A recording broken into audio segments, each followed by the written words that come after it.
And now joining me, the billionaire investor, financier, speculator, philanthropist, and thinker, George Soros. The one that seems to be succeeding better is the Chinese model, which some people call state capitalism.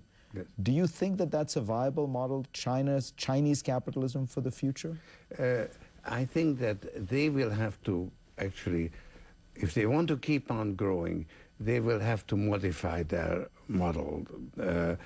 So far, they've done extremely well in adjusting it to the changing circumstances. But they are now the emerging power, and they must accept responsibility for the global financial system. They have to enter into a partnership with the rest of the world. Nobody can dictate to the world.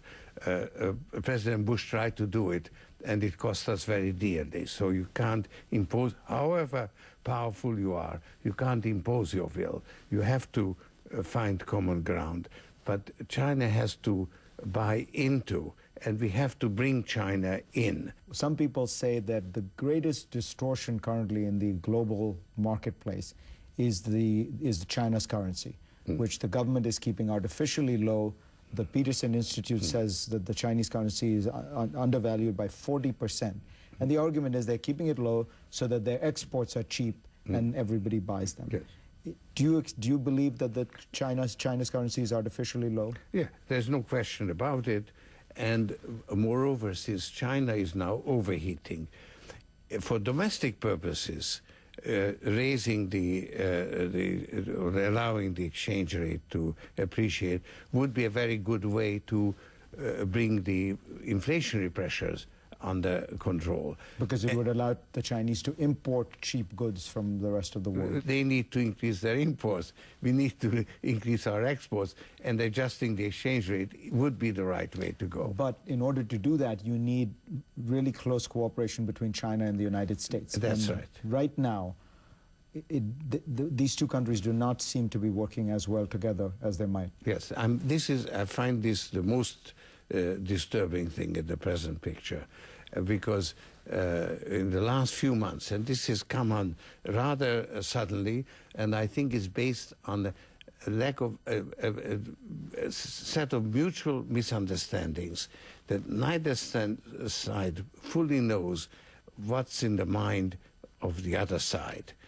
And things have started going wrong when President Obama went to China and basically said to them, you are now very successful, we offer you a partnership in working out the problems of the world. And the Chinese said, no, we are a developing country, we have got plenty of problems here. You know, our people are very, very poor.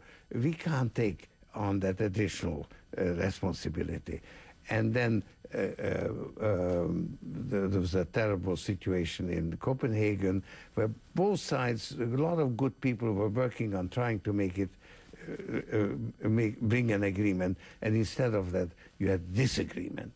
And then you had the visit of the Dalai Lama to President Obama, and unless we arrest it, you have a snowball effect. And as you know, the further it goes, the bigger it gets. So unless we stop it in the next few months, I think that we could yet fall back into a situation that prevailed in the 1930s, where each country for itself beggared their neighbor, financial protectionism, trade protectionism, and a breakdown of the global economy. So this is the thing that worries you more than anything else? That's right. In your last book, you worried about the status of the dollar. But now, when one looks around at the world, what you're struck by is actually the terrible weakness of the euro. Do you think the euro can survive as a currency? Well, the euro is now also being very severely tested, because in its construction, it's flawed. Because you have a common central bank, but you don't have a common treasury, right? Now, your exchange rate is fixed. If a country gets into difficulty, it can't depreciate its currency, which would be a normal way. And it's not getting the kind of transfer payments that American states get if they happen to be doing worse than other states. In unemployment insurance and food stamps. And of course, tax collections are lower, but the federal remittances are bigger. So that helps to keep the common market together.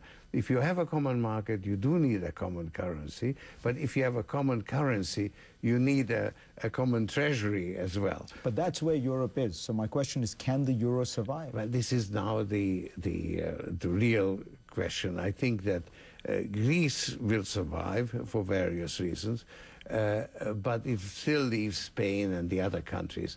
And so either Europe now takes the institutional measures that are needed to make up for that deficiency, or in fact, it may not survive. Your funds are up to managing $27 billion now? Yes. Most of it your own? Well, not, but sort of a large part.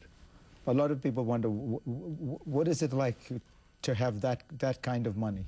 Does it make you feel that you have special obligations? Does it make you feel... Yes, actually, it does. I feel that it puts me in a very privileged position, and therefore I have to use it. It makes me more independent than most people are. So it allows me to call a spade, and also, I mean, most of the money I devote to my money to the foundation. You're giving away still over $500 million a year? Yes, and actually increasing it. And what do you want to accomplish with, you know, when you give this money? What is your thought?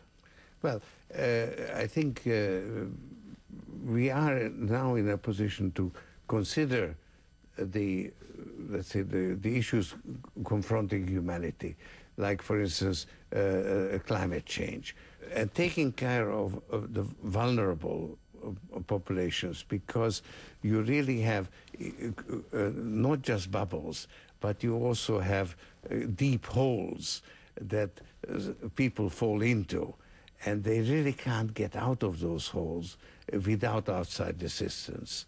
So helping those who are in those self-reinforcing deep holes is really, I think, the function of the foundation. George Soros, thank you very much. Pleasure.